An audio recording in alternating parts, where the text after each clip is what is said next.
सबको जय मसीह की। आज का हमारा विषय है न्याय का दिन। तो आइए हम इस विषय के लिए प्रार्थना कर लेंगे। हालेलुया। प्रार्थना करके आज का वचन के प्रार्थना करके आज का वचन अच्छा होने के लिए सहायता मैं पूरी का शुद्ध का कुछ नहीं प्रार्थना करता हूँ। मेरे को भी अच्छा वचन मिलने के लिए सहायता मैं प्रार्थना करता हूँ। जो भी वचन सुनने को जो उनसे वचन बातचीत करने के लिए सहायता मैं अपना प्रार्थना सुन लिया धन्यवाद करता है। सारा आदर हम आपको देते हैं। कृष्ण नाम को बता में। तो आज का हमारा विषय यही है, जो न्याय का दिन। तो आइए हम इस विषय के लिए क्वेश्चन निकालेंगे। मत्ती 25 का 31 में, जब मनुष्य का पुत्र अपनी महिमा में आएगा और सब स्वर्गदूत उसके साथ आएंगे, तो वह अपनी महिमा के सिंहासन पर विराजमान होगा और सब जातियां उसके सामने इकट्ठा की जाएंगी। और उसे चरवाहा भेड़ों को बकरियों से अलग कर देता है, वैसे ही वह उन्हें एक दूसरे से अलग करेगा। वह भेड़ों को अपनी दाहिनी ओर और बकरियों को बाईं ओर खड़ा करेगा। तब राजा अपनी दाहिनी ओर वालों से कहेगा, हे मेरे पिता के धनी लोगों, आओ उस राज्य के अधिकारी हो जाओ जो जगत के आदि से तुम्हारे लिए तैयार किया गया है। क्योंकि मैं भूखा था और तुमने मुझे खाने को दिया, मैं प्यासा था और तुमने मुझे पानी पिलाया, मैं परदेसी था और तुमने मुझे अपने घर में ठहराया, मैं नंगा था और तुमने मुझे कपड़े पहनाए, मैं बीमार था और तुमने मेरी सुधि ली, मैं बंदीगृह में था और तुम मुझसे मिलने आए। तब धर्मी उसको उत्तर देंगे, हे प्रभु, हमने कब तुझे भूखा देखा और खिलाया, या प्यासा देखा और पानी पिलाया? हमने कब तुझे परदेसी देखा और अपने घर में ठहराया, या नंगा देखा और कपड़े पहनाए? हमने कब तुझे बीमार या बंदीगृह में देखा और तुझसे मिलने आए? तब राजा उन्हें उत्तर देगा, मैं तुमसे सच कहता हूँ कि तुमने जो मेरे इन छोटे से छोटे भाइयों में से किसी एक के साथ किया है, वह मेरे ही साथ किया है। तब वह बाईं ओर वालों से कहेगा, हे शापित लोगों, मेरे सामने से उस अनंत आग में चले जाओ जो शैतान और उसके दूतों के लिए तैयार की गई। क्योंकि मैं भूखा था और तुमने मुझे खाने को नहीं दिया, मैं प्यासा था और तुमने मुझे पानी नहीं पिलाया, मैं परदेसी था और तुमने मुझे अपने घर में नहीं ठहराया, मैं नंगा था और तुमने मुझे कपड़े नहीं पहनाए, मैं बीमार और बंदीगृह में था और तुमने मेरी सुधि ना ली। तब वे उत्तर देंगे, हे प्रभु, हमने तुझे कब भूखा या प्यासा या परदेसी या नंगा या बीमार या बंदीगृह में देखा और तेरी सेवा टहल ना की? तब वह उन्हें उत्तर देगा, मैं तुमसे सच कहता हूँ कि तुमने जो इन छोटे से छोटों में से किसी एक के साथ नहीं किया, वह मेरे साथ भी नहीं किया। और वे अनंत दंड भोगेंगे, परंतु धर्मी अनंत जीवन में प्रवेश करेंगे। तो हम यहाँ पे इसमें देख सकते हैं कि जो यीशु मसीह अपने चेलों को बता रहे थे कि न्याय का दिन कैसे होगा। तो न्याय का दिन इस तरह से होगा कि जब मनुष्य का पुत्र अपनी महिमा में आएगा और सब स्वर्गदूत उसके साथ आएंगे, तो वह अपनी महिमा के सिंहासन पर विराजमान होगा।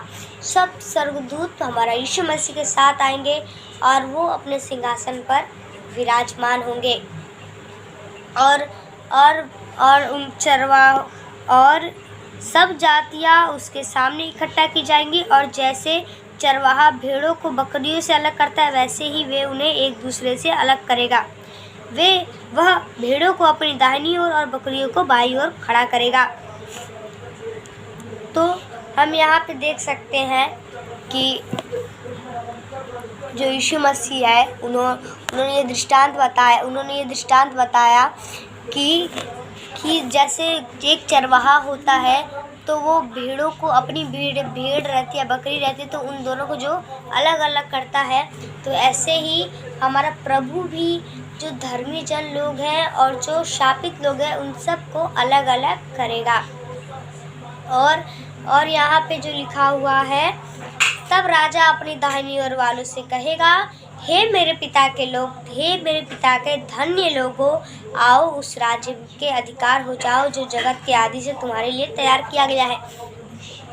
तो यहाँ पे हमने जो इसको पढ़ा, तो हम इसमें देख सकते हैं कि जो परमेश्वर ने अपने राज्य में हमको हम अपने राज्य में परमेश्वर हमको ले जाएगा। तो जैसे चरवाहा होता है, भेड़ बकरियां रहता है, तो दोनों को जो अलग अलग करता है, तो भेड़ों को हमारा प्रभु भेड़ों को दाहिनी ओर और बकरियों को बाईं ओर खड़ा करेंगे अलग अलग।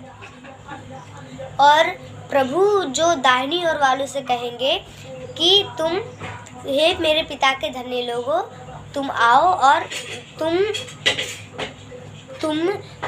आओ उस राज्य के अधिकारी हो जाओ जो जगत के आदि से तुम्हारे लिए तैयार किया गया। मतलब हमारा प्रभु हमारे लिए अधिकार देगा, हमारे लिए उस राज्य के लिए अधिकार देंगे। हमारा प्रभु जो जगत के आदि से हमारे लिए तैयार किया जा रहा है, उसका परमेश्वर हमको अधिकार देने जा रहे हैं। लेकिन उसके लिए क्या करना है? हमको परमेश्वर के सम्मुख में बैठना है, परमेश्वर का वचन देना है। और जो इसमें लिखा गया है कि तुमने मुझे भूखा देखा, प्यासा देखा, परदेसी देखा, नंगा देखा, बीमार देखा, बंदी गृह में देखा और मेरी सेवा टहल की। इन सब में सेवा टहल की। तो वो लोग पूछेंगे कि हाँ प्रभु, हमने कब आपको ऐसे देखा और हमने आपकी सेवा टहल की? तो राजा उन लोगों से कहेगा, हमारा प्रभु उन लोगों से कहेगा कि तब राजा उन्हें उत्तर देगा कि मैं तुमसे सच कहता हूँ कि तुमने जो मेरे इन छोटे से छोटे भाइयों में से किसी एक के साथ किया, वह मेरे ही साथ किया। तो हम किसी की मदद करते हैं या कोई भी हमारे घर में खाना रहता है या पैसा रहता है, तो हम लोगों में जो बांट देते हैं, तो उसका प्रतिफल हमारा प्रभु हमको जो देने वाला है। और हमारा प्रतिफल क्या है? जो हमको इस धरती पर कोई भी प्रतिफल नहीं देने वाला। हम प्रचार करेंगे, लोगों में वचन बांटेंगे, या हम किसी भूखे को भी खाना खिलाएंगे, हम प्यासों को पानी देंगे, हम किसी को भी सेवा टहल करेंगे, तो वो लोग तो हमको जो प्रतिफल नहीं दे सकते, लेकिन हमारा प्रभु हमको प्रतिफल देगा। जब प्रभु का समय आएगा तो वो प्रतिफल देगा। कि हमारा प्रभु जो इसमें लिखा है कि जगत के आदि से, जब जगत बना था उससे पहले से हमारे लिए वो बनाया जा रहा है, उसके तुम अधिकारी हो जाओ। और फिर प्रभु अपने बाई वालों से भी कहेगा कि तुमने ये सब मेरे लिए नहीं किया। तो वो लोग भी सेम क्वेश्चन पूछेंगे कि प्रभु, हमने कब आपको भूखा नंगा या देखा और हमने आपकी सेवा टहल नहीं की है? तो वो प्रभु कहेंगे कि जो तुमने इन छोटों से छोटे के साथ नहीं किया, वो मेरे भी साथ नहीं किया।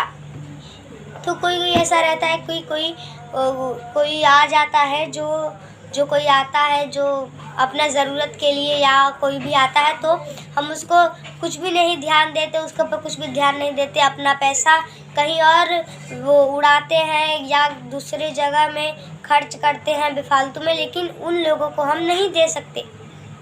लेकिन हम जो भी इन छोटे से छोटे, जो बाइबल में लिखा है, छोटे से छोटे लोगों के साथ जो किया, वो हमने अपने प्रभु के साथ भी किया है। हमारा प्रतिफल हमारा प्रभु स्वर्ग में हमारे लिए रखा है। कि हमने पहले भी देखा था, जो प्रतिफल के विषय में हमने उसमें भी देखा था कि जो प्रभु हमारा प्रतिफल हमको देने के लिए सामर्थ्य है। हमारा प्रतिफल इस धरती पर नहीं है, लेकिन हमारा प्रतिफल हमारा प्रभु हमारे स्वर्ग में देने के लिए, जो इस जगत के आदि से ही हमारा प्रभु वो तैयार कर रहा है। तो हम देख सकते हैं कि हमारा प्रभु कितना महान है। तो हमको इस धरती पर क्या करना है? अपने बस परमेश्वर के पीछे चलना है, और जो भी परमेश्वर हमसे कहते हैं वो सुनना है, ताकि जो भी परमेश्वर हमारे लिए तैयार कर रहे हैं उसमें हम अधिकारी हो जाए। तो हमको सब परमेश्वर की आज्ञाओं को मानना है, और इन छोटे से छोटे लोगों की जो हमको कभी भी मौका मिले तो ज़रूर मदद करें, क्योंकि जो भी हम किसी के साथ करते हैं वो हम परमेश्वर अपना यीशु मसीह के साथ ही करते हैं। तो आज का वचन से हम यही सीखते हैं। प्रभु इस वचन के द्वारा हम सबको आशीष दे और सबको आशीष दे। सबको जय मसीह की।